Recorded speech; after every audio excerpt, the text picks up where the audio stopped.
very sad anniversary here in Connecticut. One of the worst construction accidents in state history happened on this day back in 1987. 28 construction workers were killed in the collapse of L'ambiance Plaza in Bridgeport. Officials in Bridgeport are making sure those fallen workers are never forgotten.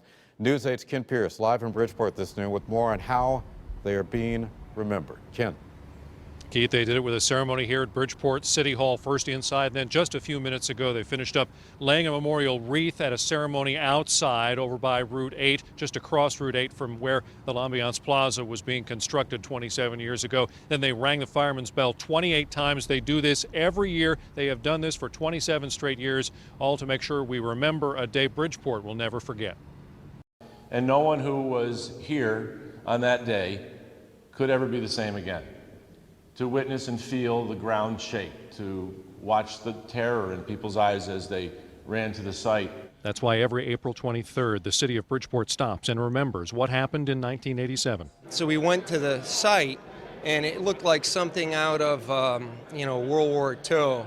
It was just twisted steel and piles of concrete. Glenn Marshall spent the next 13 hours digging through those piles looking for survivors. The lift slab technology they were using failed and sent several floors pancaking on top of each other. Now the names of the 28 dead are inscribed in the base of a memorial statue where it all happened.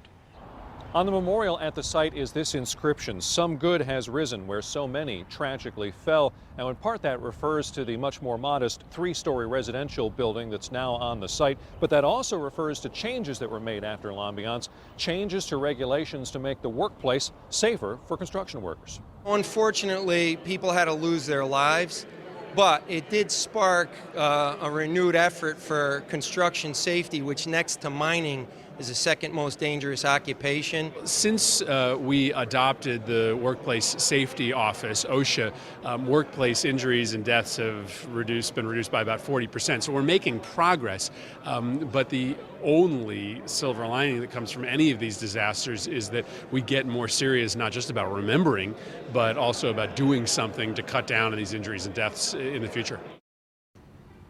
And Senator Murphy says we're down to about 10 deaths in accidents like that every year. Down significantly, but still not enough. And the unions always use this day every year to remind everybody that more still needs to be done to ensure safety of workers at construction sites. We're live outside Bridgeport City Hall. I'm Kent Pierce.